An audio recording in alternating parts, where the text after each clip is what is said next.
Hi everyone, welcome to my YouTube channel. My name is Vanessa Musi. Welcome to this online class. We're going to be baking with allulose with RX sugar. Thank you RX Sugar for sponsoring this class and learn how to bake with allulose. It's amazing. It's great for diabetics, people with prediabetes or insulin resistance. 85% of the population has this condition or some sort of sugar resistance. So here we are. And this is my baking school here in Austin, Texas, and I pioneered healthy baking 30 years ago professionally as a pastry chef. And so today we're going to be making one of my favorite desserts, which is Passion Fruit Cheesecake.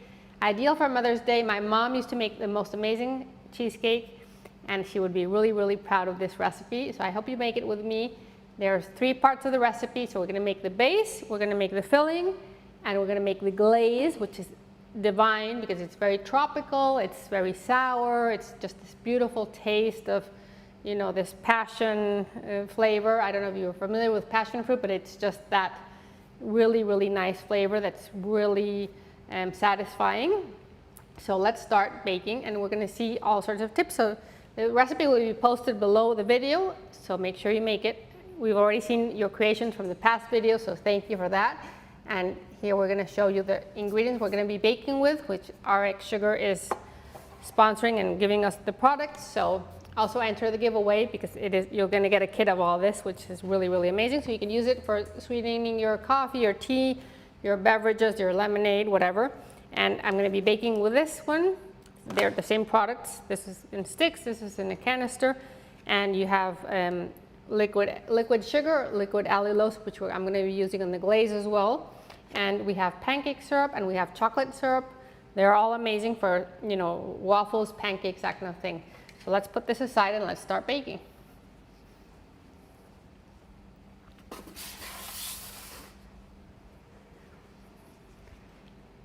So, okay, and you can also use my code Chef Vanessa to get 20% off the products on the link below. So that gets them to your house directly. Okay, so let's take this away. And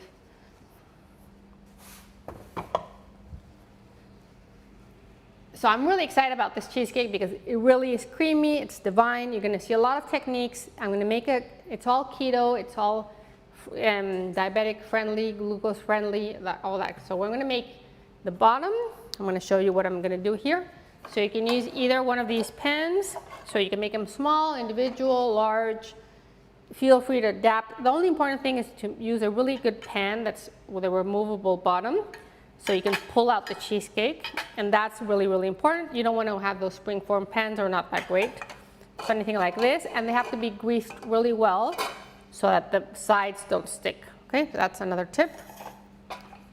And so here are my ingredients. I'm going to start showing you what we're going to do. This is what I've scaled out, and the recipe's in grams. It's easier, you have better results, and it's pretty simple to follow. Okay, this is my mise en place where I've scaled out the recipe, and we're going to start using, so this is the filling, and I'm also going to show you how to make the base. So every cheesecake, or most cheesecakes, have a nice crust on the bottom. That's really important. And in this case, I've made my own. So I'm going to show you that. Okay, so I'm not going to make them for time purposes, but I made these cookies that I'll show you. I'll post the recipe below. I made these keto cookies, which is like a shortbread. And this I've ground. I baked them and I grind it in a food processor to make the cookie base, which is basically, instead of buying graham crackers, I've made this so that it's blood sugar stable and friendly and all that. Okay? So let's make the bottom first, and then we'll make the filling. And first of all, you want to grease your pan. I'm going to be using this one. You could also use something small, like for, you know, to remove it simply. I'm just going to use this one really fast. Or actually, I might use a smaller one because for time purposes, I want to show you how you can take it out. So and I've already made one before, so I'll make the smaller one. Okay, so make sure it's removable. You can buy this on Amazon. Especially grease the sides really well. This is coconut spray.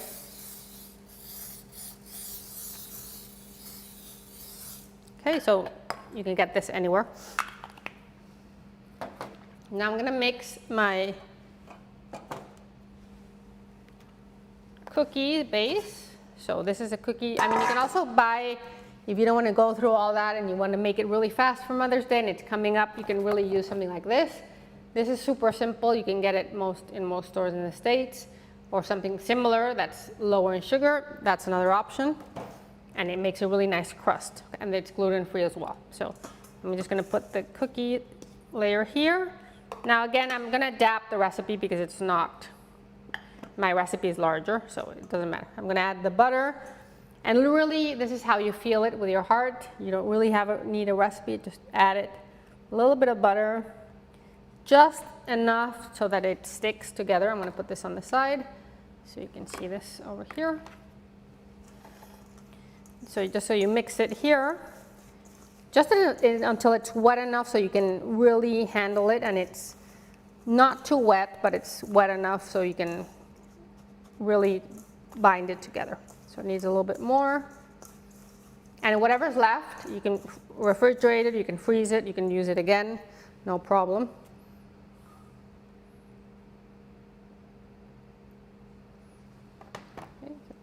Don't over add butter. That's not what I've learned the hard way. Don't add too much because it's going to be soggy and you don't want a soggy cheesecake. So that's good enough. And the way I feel it is like when the water hits the sand in the sea on the shore, that's kind of what the texture you're looking at, like this. So it's not too buttery, not too dry. I'm going to put the bottom and just enough layer, like I'm going to say like probably let's see, should we say centimeters or inches? I was getting confused being bicultural, but just a little bit of the bottom.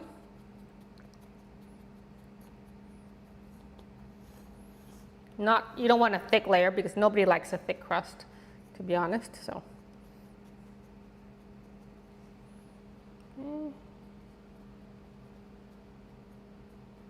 So this is made with a base of almond flour, which is really, really nice.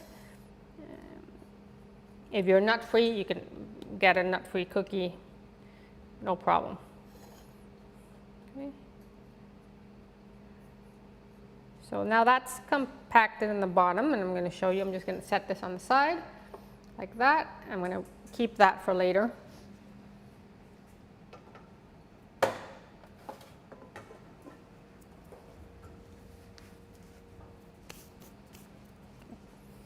And now we're going to make our filling.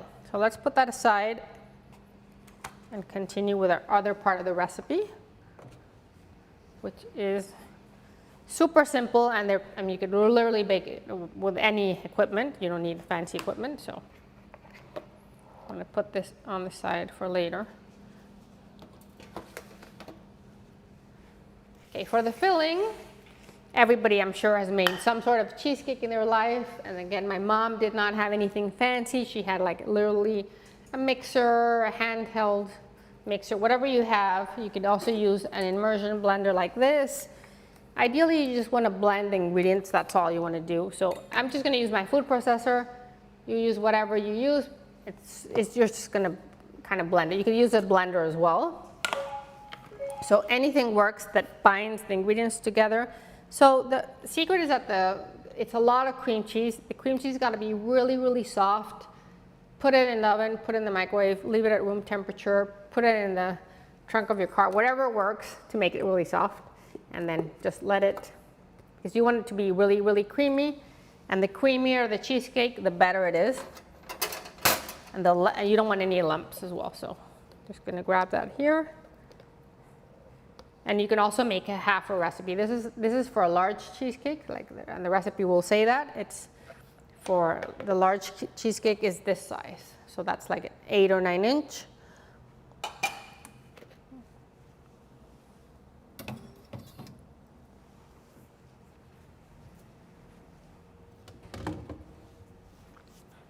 So in cheesecake, I've done a lot of cheesecakes in my life, and I used to teach a lot of cheesecake recipes. So now what we're going to do is basically, you want to blend everything together except the eggs. The eggs, you don't want to incorporate any air. Okay, so let's start with here.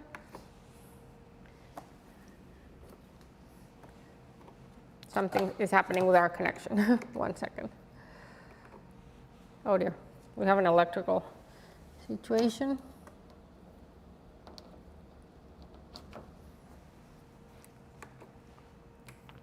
Okay, so you want to blend everything together except the eggs, and the eggs is the last thing you're going to add to your cheesecake because you don't want to incorporate any air. And the same goes with quiches, and you want to have less air in the eggs, okay? So let's start mixing this.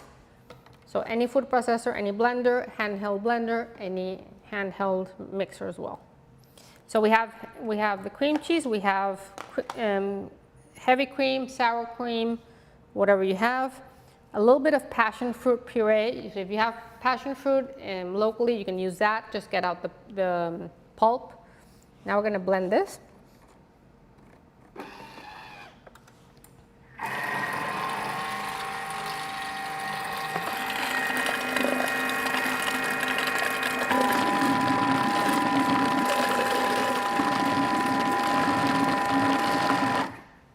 Okay, so everything, like I said, everything except the eggs. The eggs go at the end.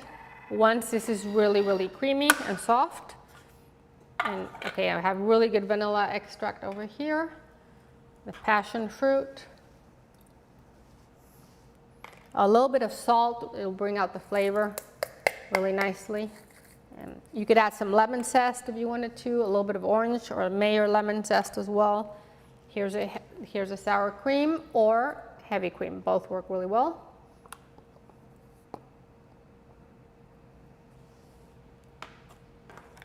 And we have our RX sugar allulose. So allulose, if you've seen the other classes, we did two other classes. So basically, and generally, and not always, but the ratio is 1.25 allulose to sugar. So that means, I'll explain that in a little bit.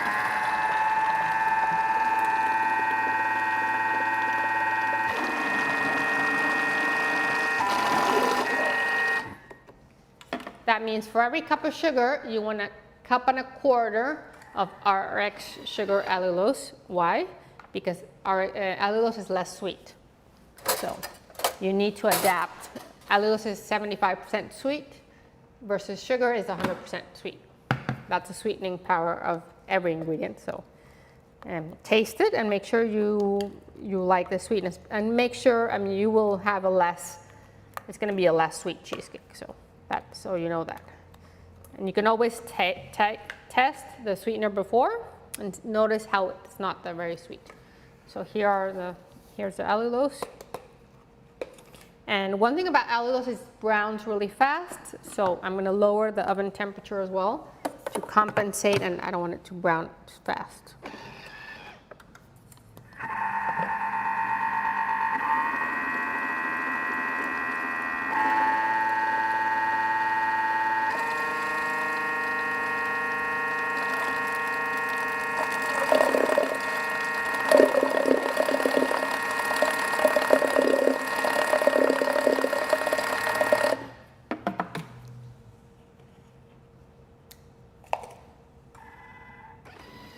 Okay, so you can always taste your batter before you add the eggs. That's one tip I've learned in baking.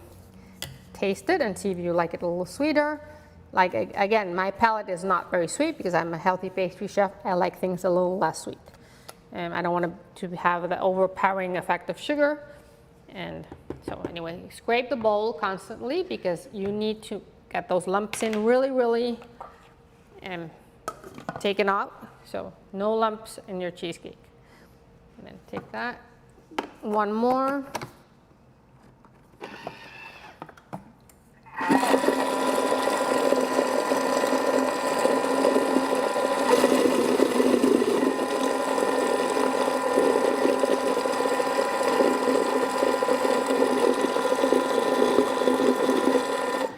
Okay. So like I said, I haven't added the eggs yet. I'm going to add them now. And this is a beautiful base. Without the passion fruit, you could use it for other things. It works really nice with other, I mean, you could just top it up with fruit or berries or whatever you like. Strawberries are in season. They're low in sugar. So this is how creamy our cheesecake looks. Now we're going to add the eggs. Make sure you scrape the sides and the bottom and pull it all out. Now I'm adding the eggs. It's there's eggs and one egg yolk as well. So these are at room temperature always. And now I'm gonna mix. I don't wanna incorporate too much air, I'm just gonna bind them together. Because the more air you put in a cheesecake, it's gonna puff up and it's gonna crack. Same goes with quiches.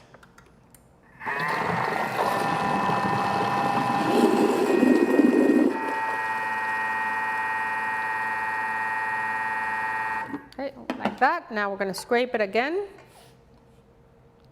And we're gonna start preparing a bain-marie. A bain-marie, so we're gonna bake our cheesecake in a water bath, or bain-marie as it's called in French. So it's like a slower cooking method, and it's gonna be cooked inside. It's gonna take longer, but it's more effective in the sense that it's more leveled off, a better texture, right? So scrape everything down, give it one more go. You don't want any lumps at all.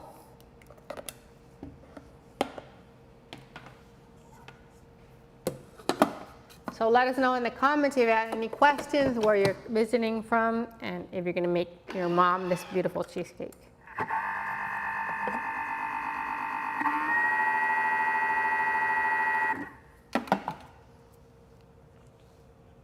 Okay, we'll keep that. We'll take this.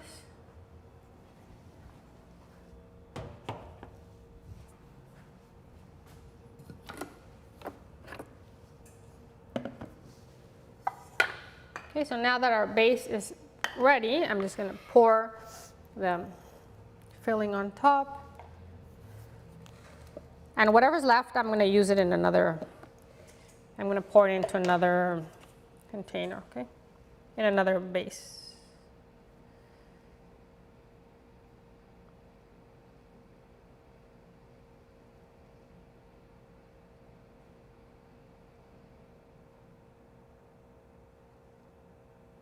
So if you do have any lumps, you can grab an immersion blender and blend it a little bit, or just process it one more time. I'm going to fill it up like 2/3 full, up till about right there. And now I'm going to prepare the water bath, and I'm going to show you how you put it. So like how I'm sure you've all seen it on some old photo or video or whatever on social media or whatever, old magazine. Most people used to put aluminum foil around your cheesecake, but that doesn't work anymore. The water kind of seeps in. So what I do is I put in another container inside another dish. I'm going to bring another dish to show you.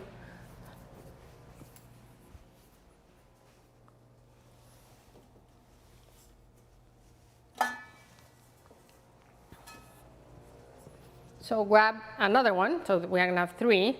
So this is how we're going to look like here. We've got a little bit of a fly right there.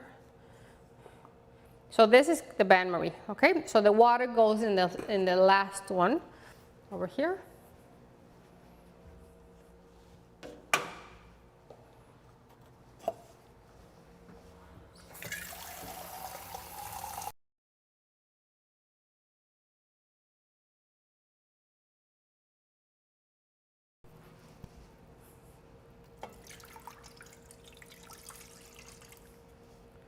Okay, put it like that.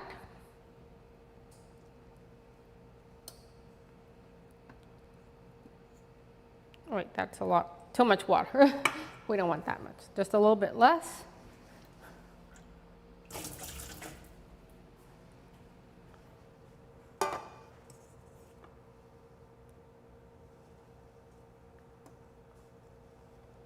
So you don't want the water coming up too much. That's still a lot. Let's put a little bit less, just a little bit, not too much.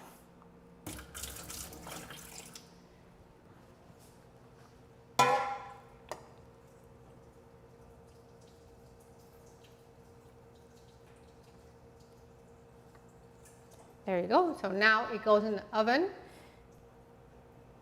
at 340.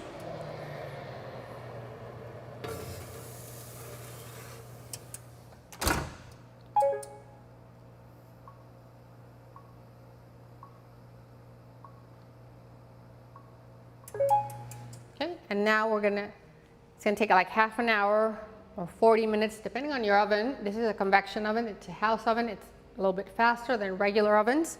So we'll check it out in a little bit. And meanwhile, we're gonna start making our passion fruit glaze, okay?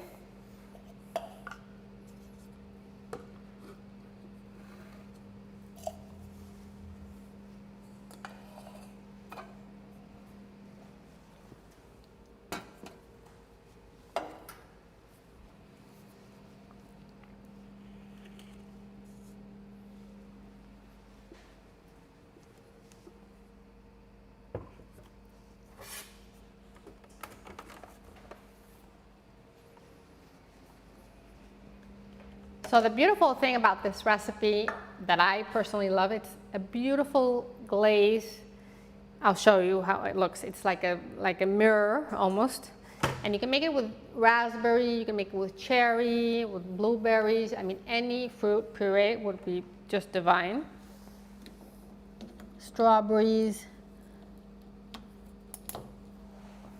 Okay, and we're gonna use a stainless steel pot. This is my induction burner. You're gonna use your stove, whatever you have, but this is my video stove. Easier for you guys to see it over here. And now we're gonna pull out those ingredients over here.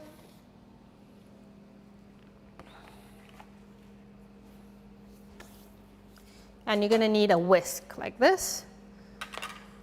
So to test, because it's gonna have a little bit of pectin. So pectin, you can use apple pectin, you can use low sugar pectin. You can buy that on Amazon.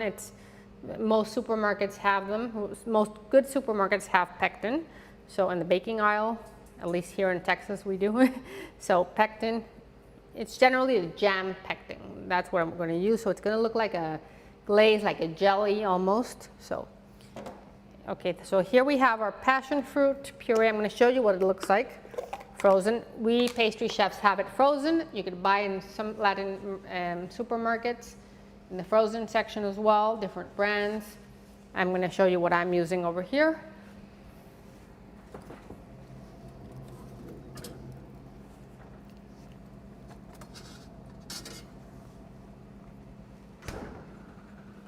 So I'm using this no sugar added fruit puree from Le Verger Boiron, which is a really nice French company.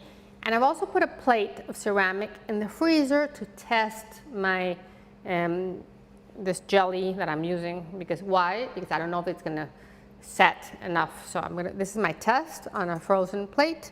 I'll show you how to use that in a second.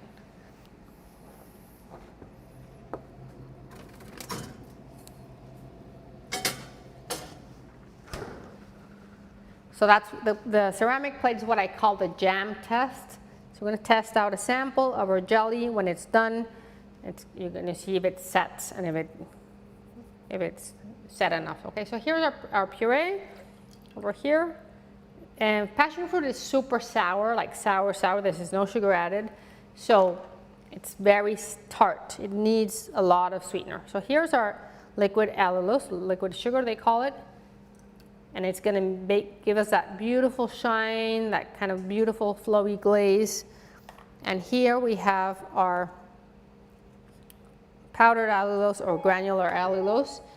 And I'm going to mix this with, okay, so I'm going to add, the pectin you don't want to add alone. It's going to get clumpy. So I'm going to add some of the sweetener, the dry sweetener.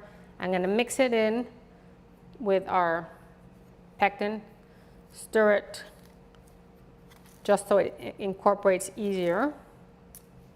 Okay, this is how we incorporate pectin to our jellies or jams. Okay, so it's like that. Now we're gonna go. So this is a non-reactive pan. It's stainless steel. Don't use Teflon. Don't use, you know, those non-stick pans. Nothing that's gonna react to the sourness. So no aluminum, none of that kind of stuff. So we want stainless steel. I'm going to add this amount of allulose over here. It looks like a lot, but like I said, it's not sweet. It's almost like lemon juice, which is super tart. So when you're doing a raspberry version or a strawberry version, you would probably use less. You'll probably use less allulose because strawberries and blueberries or raspberries are less tart. Okay, so I'm adding this. I'm just gonna cook it at medium heat until it starts to get like warm. Once it's warm, I'm gonna add my mixture of allulose and pectin. Make sure it's mixed really well. Actually, we're gonna pour it in here. Just give it a nice swirl.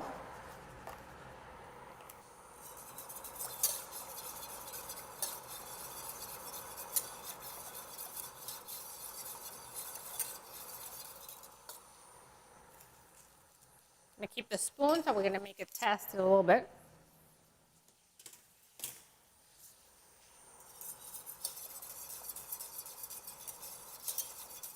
So this takes a long time to make. Just make sure you're patient, you're mixing it constantly. You can make it beforehand. You don't need to do it at the same time. This cheesecake keeps like a few days quite a few days in the fridge. You can also freeze it really well, so you can do it in advance. Hey, just FYI that the induction burner, the noise is drowning out your microphone a little bit.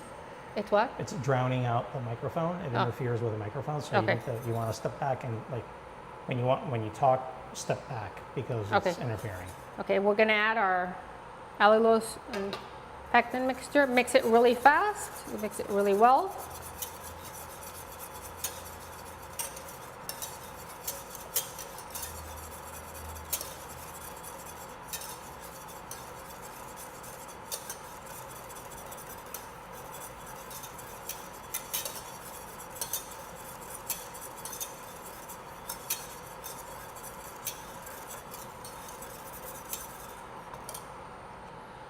So it's gonna start gelling. When we mix it, it's gonna start thickening. You'll see it, and it's gonna turn like almost like a caramel, but not really. You'll see it how it starts getting like very syrupy, very thick, and the water and the liquid is starting to evaporate. So you'll see that in the photo, in the video, how it's bubbling and getting, kind of like a jammy state, right?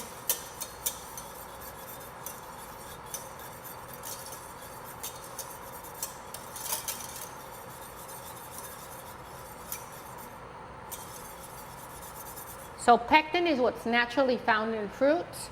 So fruits with a lot of pectin are like guayabas,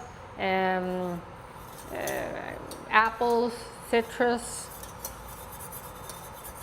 crab apples have a lot of, cans has a lot of pectin.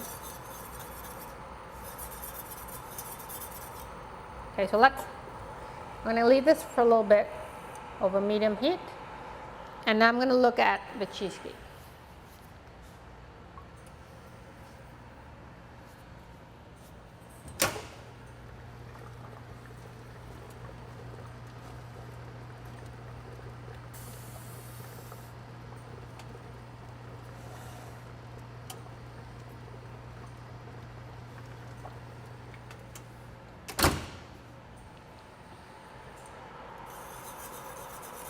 If you don't have 3 pans, you could also use your last pan could be a tray. You could put water on a tray, that works as well.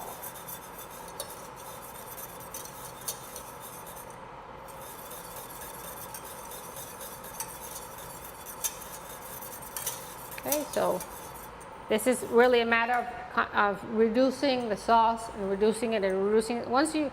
That's why we want an open pot, because last week, so we wanted an open pot so that it starts evaporating, like we're seeing all this moisture evaporating. That's what we want to concentrate just the fruit and that pectin.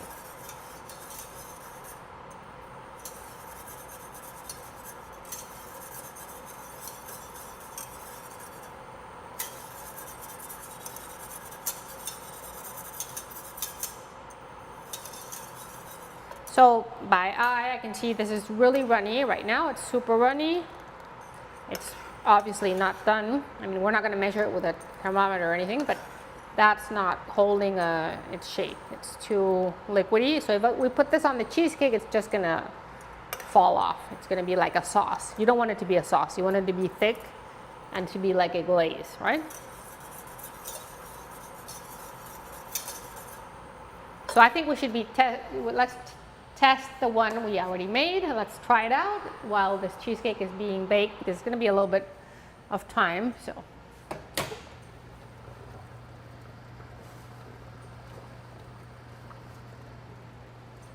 And I'm actually going to take a little bit more water out because there's a lot more water.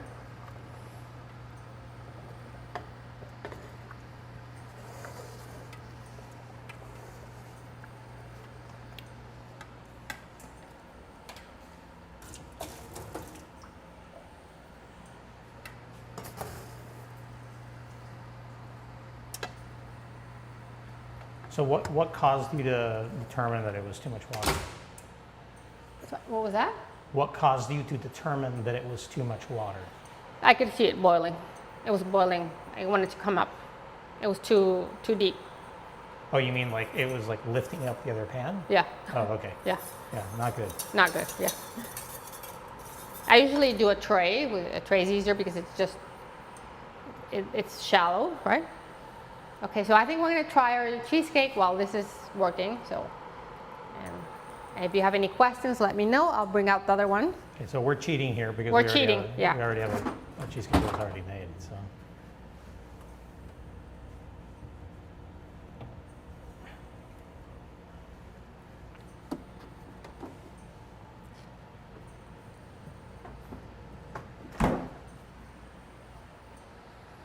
So here is our gorgeous cheesecake over here.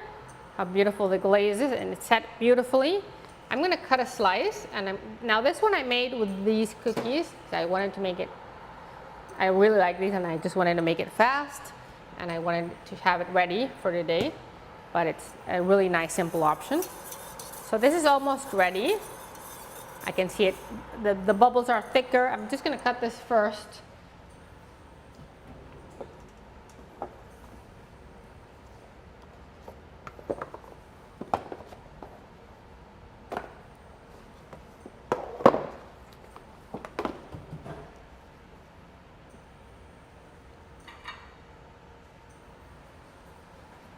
So we're gonna match our plate with our cheesecake, and this is almost, and I can almost see it.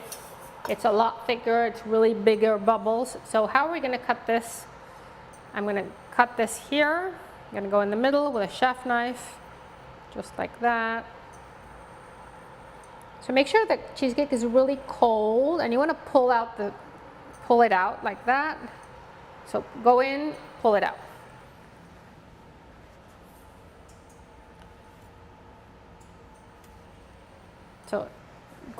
So make sure you clean your knife, go in once more, like this.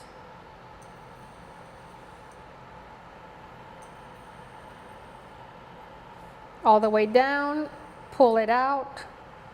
So you're gonna, pull it, slice it. Now I'm gonna take out the slice like this.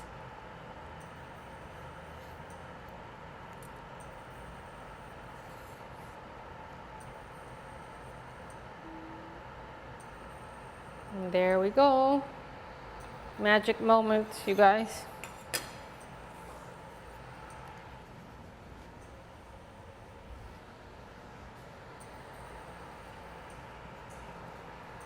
So you're gonna get us a close-up of that one? We're gonna get a close-up. I'm just gonna grab this. It smells incredible. It smells incredible, yeah. The flavor is like, it's pineapple-y, but mango. I mean, imagine marrying pineapple and mango together. That's kind of what it feels like. So I think that's almost done. Look how beautiful that looks. Oh my God, we're dying here. That's gorgeous. See, the glaze is just divine.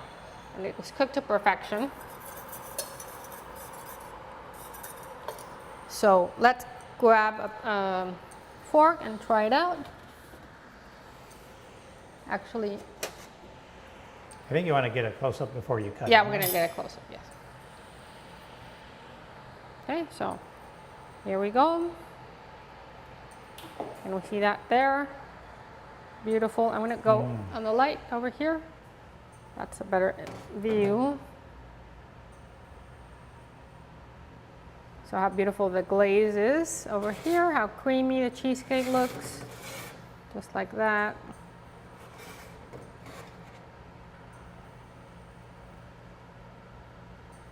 Okay, now we're gonna grab it.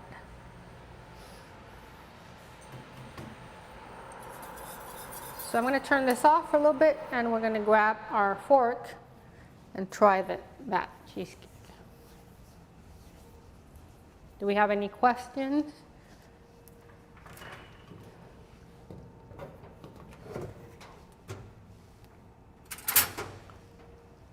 No questions right now. Several folks have just said that it looks delicious. It looks delicious and it smells delicious. It smells delicious, yes. Yeah. So as you all know, I'm pre-diabetic. My dad passed away from diabetes. So this is why I'm creating a sweet and healthy world with recipes like this, which I wish I would have had years ago when I started baking. So here we are. Try this out. Oh my God, I'm dying. It's so good.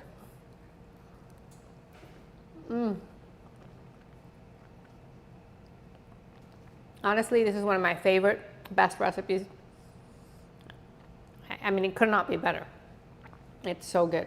So the cinnamon layer here, the cream cheese, and the passion fruit just go so well. This is a beautiful cake for Mother's Day, for Thanksgiving, for Christmas. It's timeless, really. I mean, I can eat all of it, so it's so good. So now, how do we know this is ready over here? I'm just gonna put this on a plate. We're gonna do the jam test over here.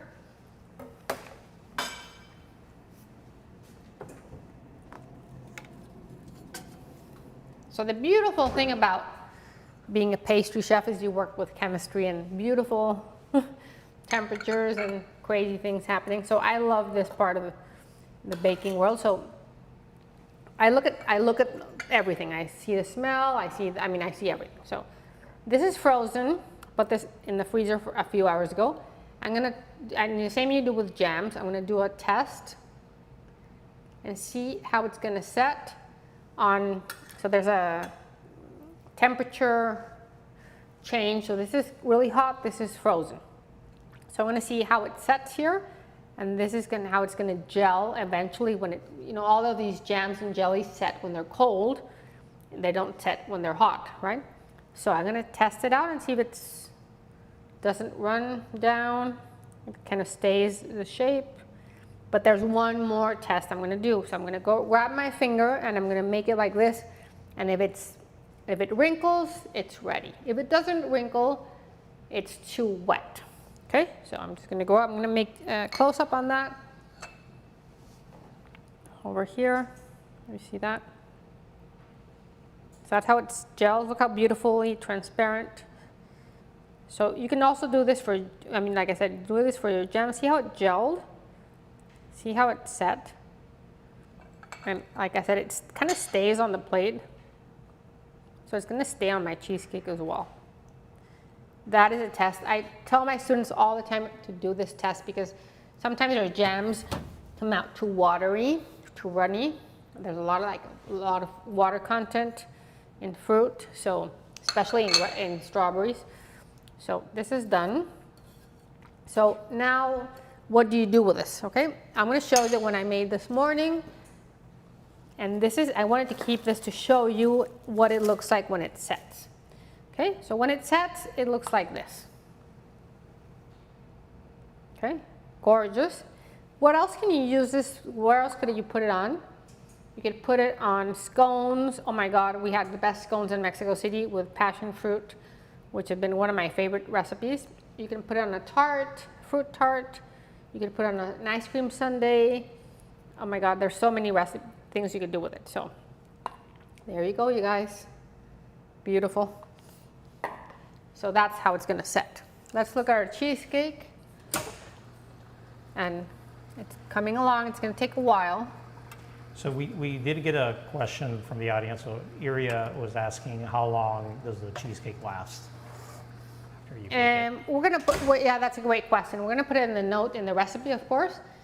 So I like to freeze, you could freeze, cheesecakes freeze beautifully well. I mean, that I learned when I started making recipes for Starbucks Mexico. Cheesecakes freeze amazingly well, like really, that's one of the best ways to conserve the cheese, or to keep the cheesecake, is freeze it. It works beautifully with the glaze, with everything. So that will store for like a 1 month or 2 months, really well packaged in the freezer. As long as your freezer doesn't smell like anything, so make sure there's no smells, and that's what I've done. And in the fridge, it'll keep for like 5 days, no problem, in the fridge.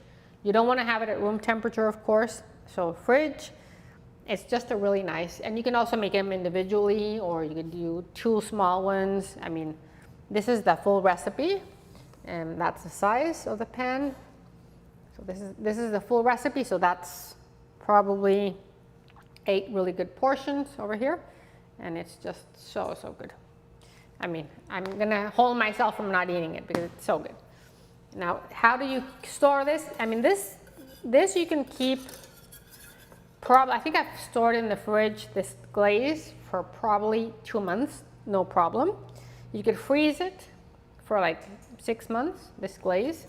You could reheat it. I mean, there's so many things you could do with it. It's just really nice. Just make sure you don't overcook it, and make sure you don't undercook it. I mean, it would be a nice sauce, but you want it to be thicker. This is the texture we're looking at, okay? So what happens if you overcook it? Because it probably might happen to, I mean, it's happened to me for sure. What happens if you overcook it? Just add a little bit more passion fruit, or even a little bit of water, reheat it, and then you're gonna let it, it's gonna come, it's gonna flow again, okay? Okay, so the trick here is the frozen plate test. Yeah. Right? And when do you know, like when did you know that the glaze that you were heating up was ready for the test? Yeah, well, that's a good point. I mean, you can see it setting on the side. You can see that it's sticking, you can see that it's sticking to the whisk. So whatever is cooler, I mean, whatever starts to, you know, you can see how it's gonna set, because it's already sticking to the pot, and it's already, you know, whatever is external is already setting, right? Like the same here. That's gonna show me that it's setting well. I mean, if you're doubtful, you could put it into a bowl, and that bowl, that's what I did this morning. So you could grab a bowl, and you could immediately cool it. So grab a bowl, ceramic, glass, stainless steel, non-reactive, of course. Just put it in. Since this is this is a really hot pan, and it has a lot of layers of stainless steel, so it's super hot right now. So it's kind of like doubtful if it's gonna set because it's so hot. Now, so what I'm gonna do is I'm gonna pour it in here, and I'm gonna put it into the freezer. In the freezer, why the freezer? Because I'm gonna make a quick set, a quick gel kind of thing. So grab this out like this, pour it. But I've already see how it's set here. You can see that. That's an indicator that it's done. I mean, the only thing is you don't want it to be lumpy. So if there's any lumps, take them out immediately. How do you take out the lumps? You remix it like that. If you can't remix the lumps, or it's already cold or something, you can just take them out.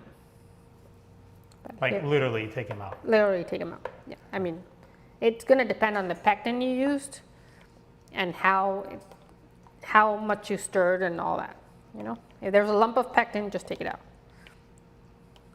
Okay, so now I'm cooling it really fast. If you see that, because here you don't want to, it's not going to cool in here, right?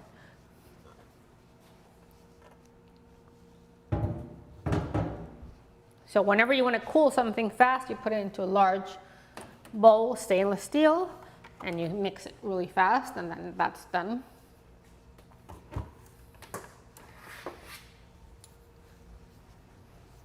So I'm just gonna go like this. You can also keep stirring it like this and see how it cools. And you can already see how it's thickening. I'm gonna go into the freezer and I'm gonna show you how it sets.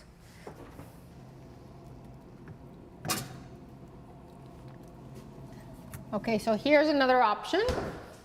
So we have these in other flavors. So strawberry, raspberry, red currant, and they're all amazing. So you can make that glaze with all of these flavors.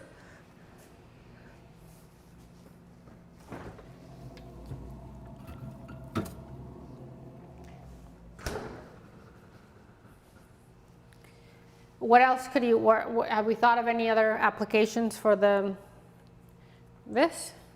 I mean, to me, wouldn't that be really nice, like sandwich between two little sablé cookies?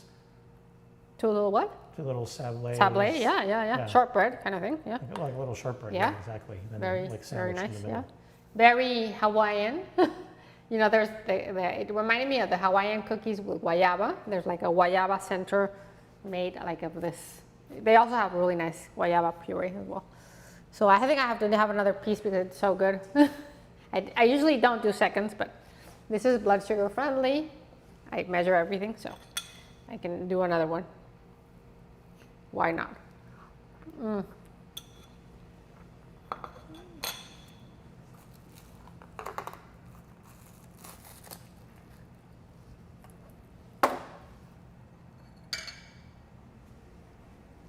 So how's the cheesecake doing in the oven? It's almost done.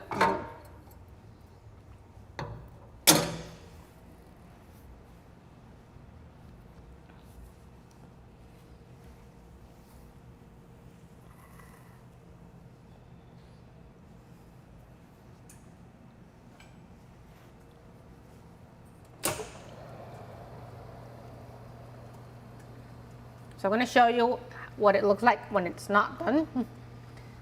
Okay, so here it's starting to get done, but not quite. What does that mean? It means part of it's done on one side, but it's still too wet in the middle.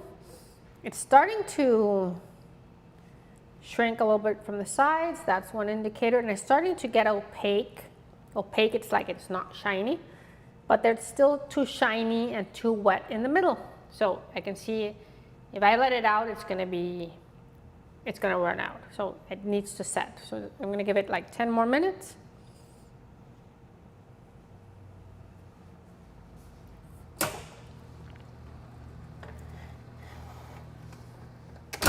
When I'm sure a lot of people probably are thinking, wait, like it's gonna sink if you take it out. And like what you just did, why didn't that sink the cake? I didn't let it out long enough. If you let it out a long time and you're like waiting, looking, it's gonna deflate. It's gonna sink. And there's two reasons why cheesecakes crunch down on the sides. First, it's too hot. Second, you've overbaked it. Usually you've overbaked it. Like when you see the sides that are like, it's kind of like they souffled and then they went down, and then you can see the side that looks kind of wrinkly and it kind of collapsed. It's generally overbaked. Or they took it out, it collapsed, they put it back in. And so it's not like a slow, like this one. If you see, it's kind of even, the sides, right? And the white, it could be evener, but it stuck a little bit to the pan. It needed a little more grease. Okay, so now I've learned that you need to grease it more than normal. Yeah. I'm gonna put this here, and I'm gonna make sure I make some scones. Well, we have some scones tomorrow, so there we go. It goes really nice with cream. It's really nice on a vanilla cake, with mangoes, with guayabas. Can you make jelly candy out of this? You know, like gummy worm sort of thing? Yeah, but that's another process. It needs Okay. other stuff, yeah. But that would taste amazing. That would taste amazing. Yeah, I mean, I've done, so this is, with these purees, you can make pâte fruit. We've had in Paris. You can make caramels. There's so many applications. I mean, I used to sell fruit purees like crazy, and we made, I mean, you can make ice cream, sauces, so many things.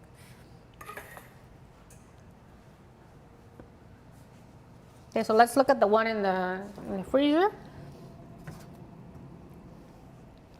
So now you know how it's set perfectly. There you go. That was a really fast test. There we go. That was a few seconds. Now we have a really good freezer, right? So let's put that in here.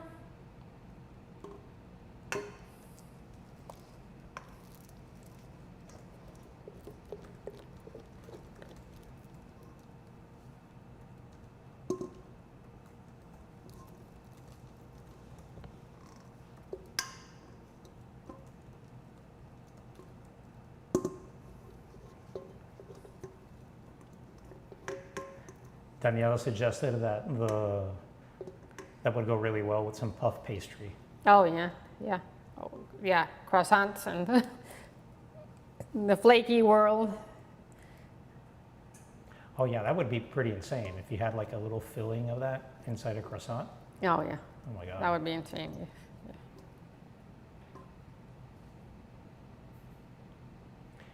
So there were some questions on the brand of the passion fruit puree you're using. It's Boiron, right? Boiron, Yeah, but that's a professional brand. It's not like you can just walk into the Central Market or No. Safeway or whatever and buy No. it. You can buy Goya, like there's all sorts of things that you can get in the supermarket, right? Yeah, the supermarket, like Latin supermarkets, that you'd find something more house-friendly, commercial, that kind of thing. Goya, but that has added sugar. And you could buy passion fruit and cut it. Like I know Mexico has really good passion fruit, maracuya. Here in the States, it's horrifically expensive. I mean, it's one little passion fruit is $5. By the time you slice it and cut out and pull out the pulp, there's like, what, a tablespoon of liquid? I mean, it's really expensive. So that's why we have these purees. That's one reason. Another reason is because we have the standardized quality, but again, if you don't have that, you could use literally, I mean, even if you just bought raspberries and grind them and just strain them, that works as well.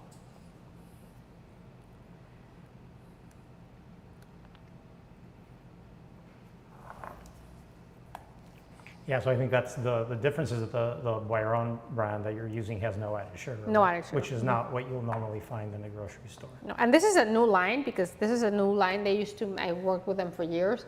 They had a little bit of sugar. Usually these fruit purees have 10% sugar, and that's been in the industry for years and years and years, just as a preservative, just to keep the shelf life a little bit longer. But that they've decided to remove that 10% of sugar and to enhance just the fruit forward flavors, which is really nice. And yeah, they have really top quality stuff.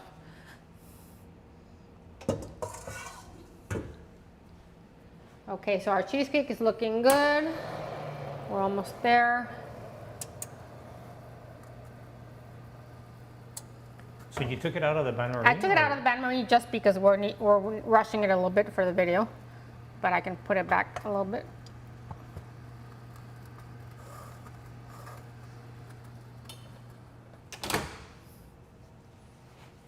We're almost done. Cheesecake is patience and time, and yeah. So any questions, you guys? Well, I can see, even from what, I'm like 10 feet away from that cheesecake, something like that. Yeah. And it looks so creamy. Creamy. I mean, just the slice you took out, I can see the creamy And the best way to see it is with a spoon, because the fork at some level, it looks a little grainy, but here we have one. Grab a spoon. Spoons are better for that kind of. Why don't you should do the close-up on that one, no? Yeah, let me just pull it out, and then we're gonna go like that. Yeah, so I have to try again. Any excuse for trying it, right? There we go. It's maybe not the best.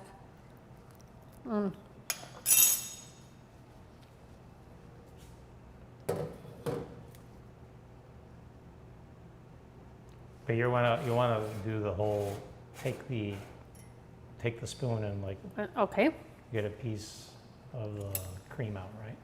I mean, if you wanted it smoother, you can bake it less, but I think that's fine. So let's go like that.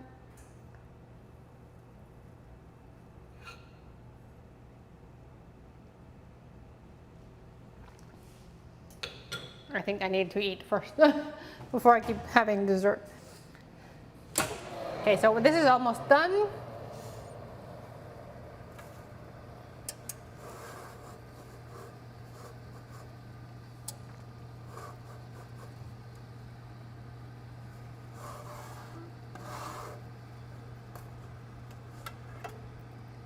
Okay, here's a tip.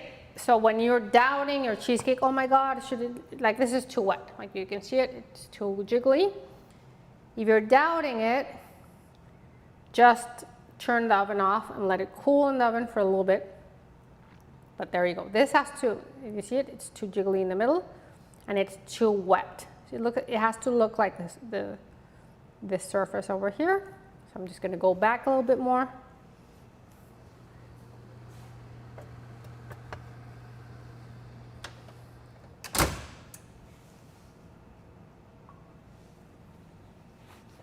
Yeah, so the cheesecake world, I mean, there's all these textures and all these consistencies, but you can let it, like we did this class of cheesecake from Madrid, and the cheesecake comes out almost melted in the middle, like more molten and creamier, and that's a matter of just baking it less.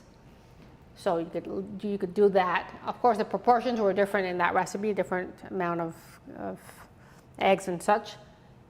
But it was just, you can make it creamy, like it's like it looks like a brie or a camembert that's kind of spilling out. That you can also do that here.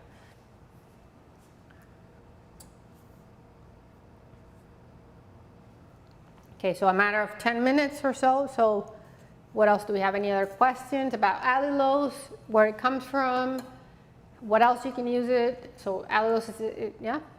Yeah, I mean, that's a good topic, and we probably should remind people that, thank you to our sponsors at RX Sugar, you can get 20% off if you order directly from them online.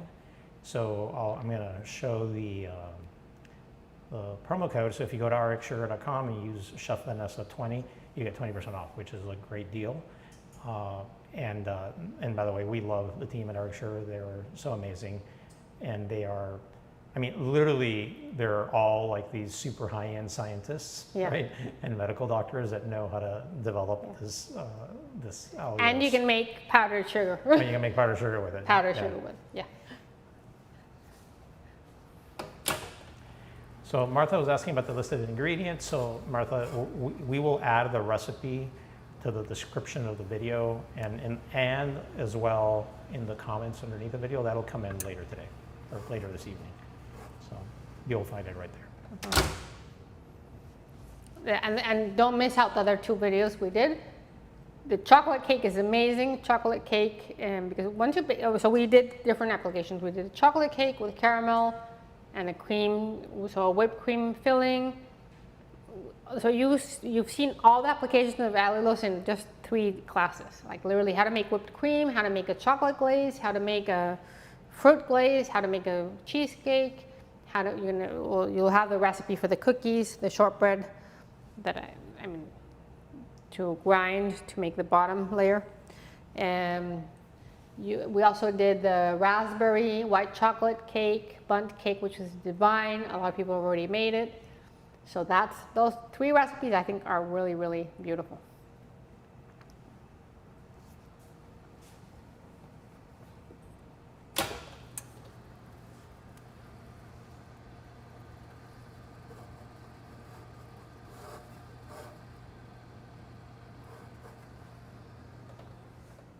The last 4 minutes, you guys. So now that we're at the topic of allulose, so one of the superpowers of allulose is that it doesn't crystallize when you make jams and stuff like that, right? Which other... Yeah, I mean, if you cook it too much, too long, but it's really hard to do. It's really, really hard to do it. Or if it, like caramel, after like a month, it starts to crystallize in the fridge, but it'll last quite a bit. Yeah, but most other sugar replacements don't. will immediately And crystallize. there's no that way. aftertaste at all. There's no weird taste. There's no bitterness. There's no funky flavors. It just tastes like sugar, but it's less sweet. And it works beautiful in every application. So baking, you know, if you want to like add it to your lemonade, your coffee, your tea, frappuccino, I mean, whipped cream, every application we've done, which have been a lot, lemon curd. Oh my gosh, I mean, I can't think of anything. Well, and then you have the syrups, right? You can The use it for syrups. your pancakes or whatever, right? Yeah, the syrups can be used with caramel sauces. It's just so many things, right? And yeah, the texture is really nice.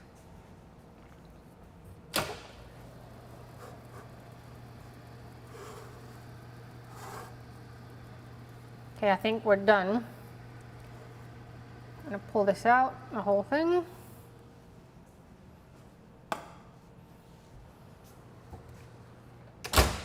Okay, it might need a few minutes, but there's gonna be some residual heat. What does residual heat mean? It's still gonna cool down. There's still heat from the pan, heat from the bain-marie. I'm just gonna let it cool slowly, gently. If you like and here you're gonna see it wobble a little bit in the middle, just a little bit. But you see it looks opaque. That, if you wanted to set longer and more firm, you'd have to bake it a little longer. But I'm gonna let this a little creamier. I'm gonna show you. I'm gonna cut the piece and I'll put it in my Instagram stories so you can see how it's starting to, with this residual heat, it's gonna cook gently inside. That's what you want in a cheesecake. Slow, long cooking process, right? So if you see it's already unsticking from the pan, it's jiggling less. And if I let it cool for at room temperature, this is gonna jiggle even less, right? So it's kind of hard to gauge that. You don't want it to move too much. It's kind of like a gelatin.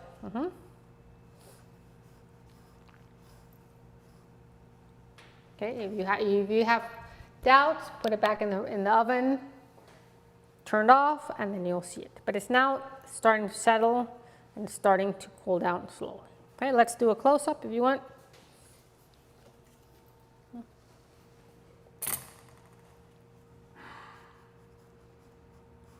Okay, so send us your questions in the comments. If you make it, please let us know. Tag us or comment in the video below.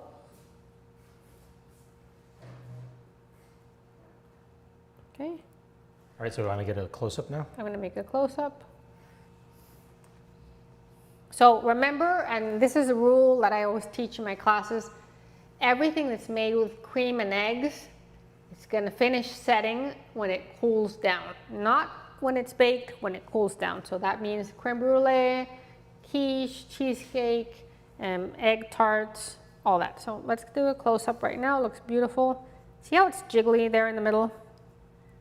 That might need a little bit longer, but I'm just going to wait a little bit. So you want it to look like this, right there. This little diameter inside over here, still jiggly.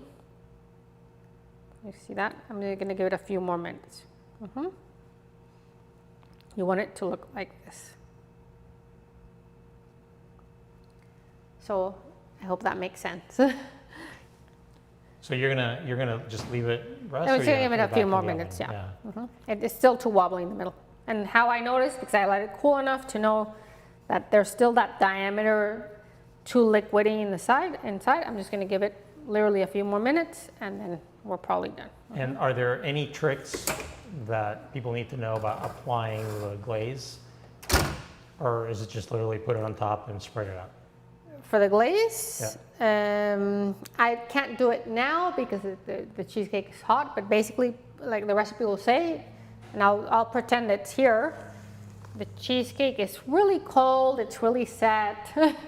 You grab this, you want it to be warm, so you warm it up, and make sure it's thin enough so it's not thick. You put it on with a spoon, and it'll flow, but it'll set really nicely because there's temperature change from the cheesecake to the filling. So this is warm and this is cold, right? The glaze, you mean? Yeah, for the glaze, yeah. So let's say I made this beforehand, I'll just have to warm it up in the microwave a little bit, or in a pot over low heat.